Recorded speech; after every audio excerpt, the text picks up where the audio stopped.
E aí? Você fala português? Ou será que fala brasileiro e nem percebeu? Olha, hoje nesta edição a gente vai tentar entender por que a língua que a gente fala aqui no Brasil é, tipo assim, uma das mais únicas, sabe? E talvez improváveis e potentes do mundo. E também por que isso parece incomodar tanto alguns puristas, né? Os colonizados de pensamento e até os reacionários. Hoje é segunda-feira, 21 de julho de 2025, e esta aqui é a nossa terceira edição do dia. O foco hoje, então, é explorar essa ideia de que o português falado no Brasil é, na prática, quase uma língua própria, moldada por uma história, por uma cultura, por uma política muito nossas, bem diferentes da matriz lá de Portugal. Para a gente começar essa exploração, vale lembrar, a raiz do nosso português está onde? Está lá no latim vulgar, né?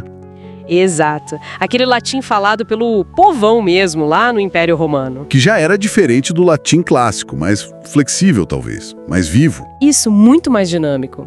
E olha, mesmo antes de chegar ao Brasil, lá na Península Ibérica, essa língua já não era pura. Tinha coisa dos germanos, dos árabes. Então, essa história de um português puro que desembarcou aqui... Esquece, né? Completamente. Já era uma mistura. Mas assim, a imensa transformação acontece aqui no Brasil. E não foi um processo bonito, né? Não mesmo. Esse português foi uma ferramenta central da colonização. Foi imposto com muita violência sobre centenas de povos indígenas que já estavam aqui. E depois, claro, sobre milhões de africanos escravizados trazidos à força. Uma ferramenta de opressão, basicamente. Para apagar outras culturas. Sim, para apagar identidades, para desumanizar mesmo. Mas aí é que está a reviravolta interessante. Como essa língua imposta virou nossa? Como aconteceu isso? Pela resistência, pela criatividade desses povos todos. Paradoxalmente, a língua do opressor virou um campo de luta, mas também de sobrevivência, entende? Entendo. Tiveram que aprender para sobreviver, para negociar o mínimo. Exato.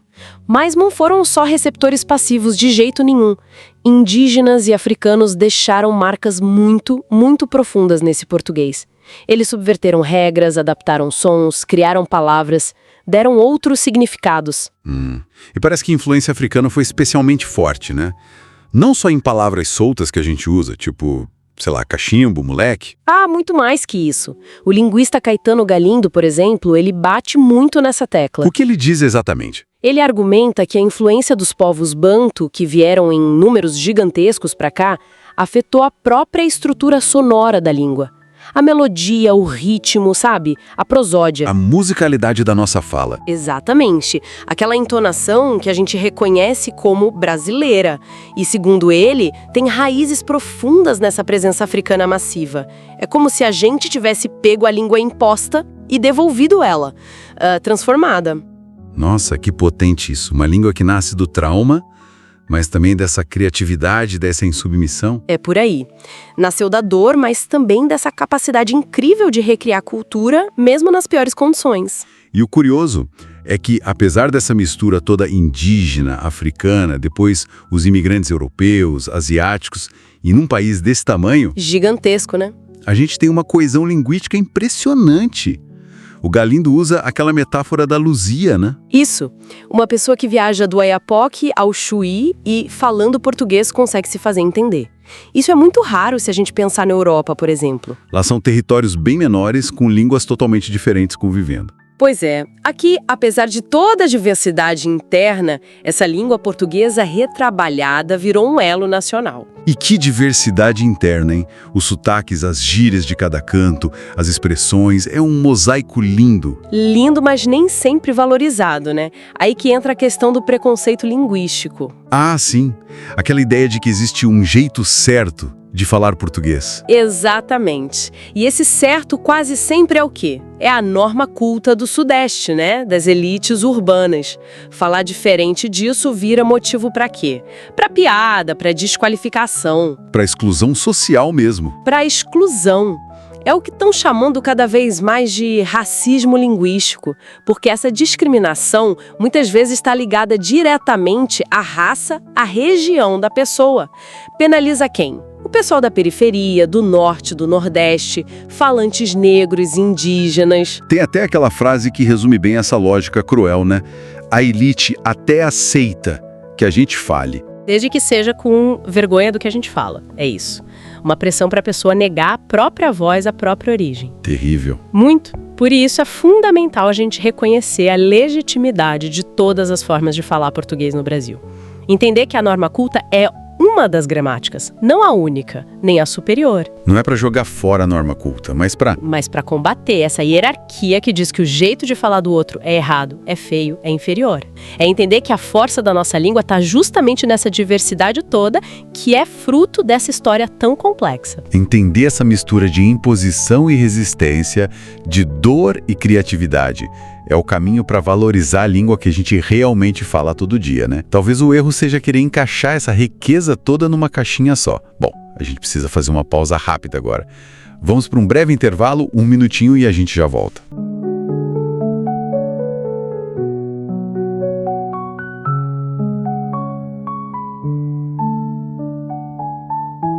Bem-vindos de volta. Olha, nesta parte aqui da nossa edição, o foco vai se aprofundar um pouco mais, né? Numa reflexão mais crítica sobre o cenário atual e o futuro da nossa língua. Isso. Vamos explorar o que define o português que a gente fala hoje no Brasil, sabe? Olhando para as tensões, para as transformações que as fontes mostram. É uma ótima abordagem, porque as fontes que a gente analisou, elas levantam umas questões, assim, cruciais sobre a identidade linguística brasileira, né? A gente vai tocar na possibilidade de uma separação formal do português europeu, claro, nas disputas simbólicas que, olha, ainda ecam, viu? Ainda hoje, né? Impressionante. E também na realidade linguística aqui dentro, que é super complexa. E uma das ideias que mais provocam que surgem é essa de que o português brasileiro já está tão distante que seria quase uma língua nova, né? Exato. O linguista Fernando Venâncio, por exemplo, ele chega a sugerir que essa separação formal é só questão de tempo. Talvez, 2 gerações. Isso dá o que pensar, né? Dá muito o que pensar. E essa percepção, claro, não passa batido lá fora. As fontes mostram um certo incômodo, sabe?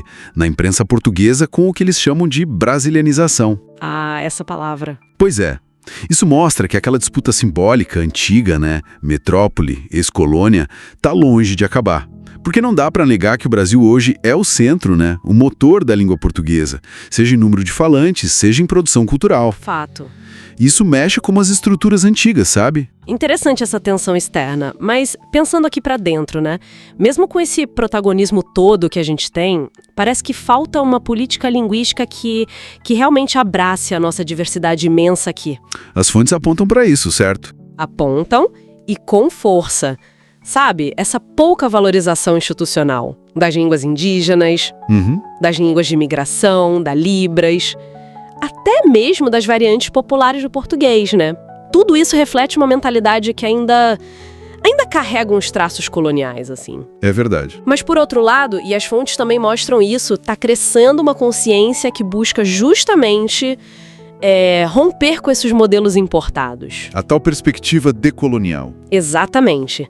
Aquela que busca desmontar essas heranças, né? Valorizando a identidade, a ancestralidade que a nossa língua carrega. E aí, nessa visão, o português brasileiro vira uma língua de resistência. E falando em identidade, vira e mexe essa discussão volta, né? A gente deveria chamar nossa língua de brasileiro em vez de português. Essa ideia não é de agora, né? Vem lá da independência, pelo que eu vi. Sim, é uma questão antiga, recorrente. Mas tem um ponto interessante que o linguista Caetano Galindo levanta.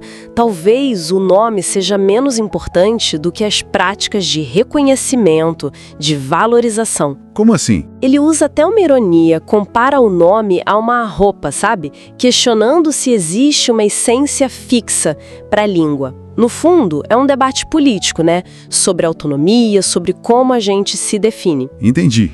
E essa questão da autonomia, ela aparece também no projeto da lusofonia, né? Aquela comunidade que tenta unir os países de língua portuguesa. Aparece, e com desafios. As fontes mostram isso. As diferenças de poder, principalmente entre Portugal e Brasil, criam atritos. Por exemplo, no acordo ortográfico. Ah, o acordo. Pois é, aquele esforço para unificar a escrita que Portugal assinou, mas na prática demonstra resistência em aplicar totalmente. Ainda tem os países africanos lusófonos que também estão reivindicando, com toda razão, mais protagonismo, mais espaço. E olha que curioso, enquanto essas tensões rolam lá fora, aqui dentro a gente vê um paradoxo, né? As fontes mencionam isso também. Ao mesmo tempo que se fala mais da nossa diversidade linguística, parece que está rolando uma certa unificação de sotaques em grandes cidades. Aquele R mais puxado, que antes era tido como caipira, hoje você ouve direto em várias capitais. É um paradoxo fascinante mesmo e bem documentado.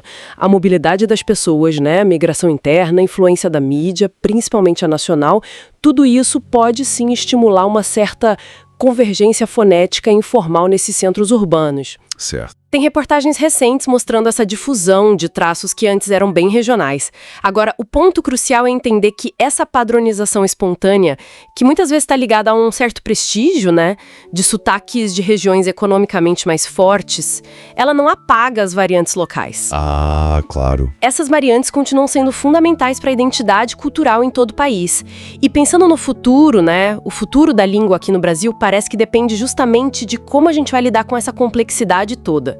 É fundamental, e as fontes sugerem isso, que as políticas públicas, a educação, a própria mídia, que trabalhem ativamente pela inclusão. E o que seria essa inclusão na prática? Seria valorizar todas as formas de falar, sabe? As línguas originárias, as línguas de comunidades quilombolas, as variantes da periferia, a Libras, enfim, toda essa riqueza que forma o nosso mosaico linguístico. Porque no fim das contas a língua é muito mais que só comunicação, né?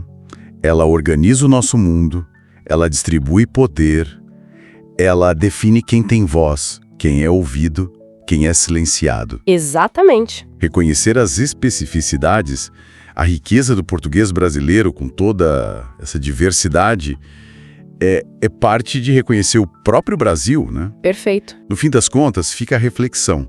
A língua que a gente fala é uma invenção coletiva. E ela é cheia de história, de suor, de dor e de genialidade popular também. O português do Brasil é mistura, é resistência, é criação forçada que acabou virando poesia. Para quem quer ver mais conteúdo que valoriza a nossa cultura, que desmonta esses mitos linguísticos e que cutuca essas feridas coloniais que ainda doem um pouco, né? Se inscreve aqui no canal.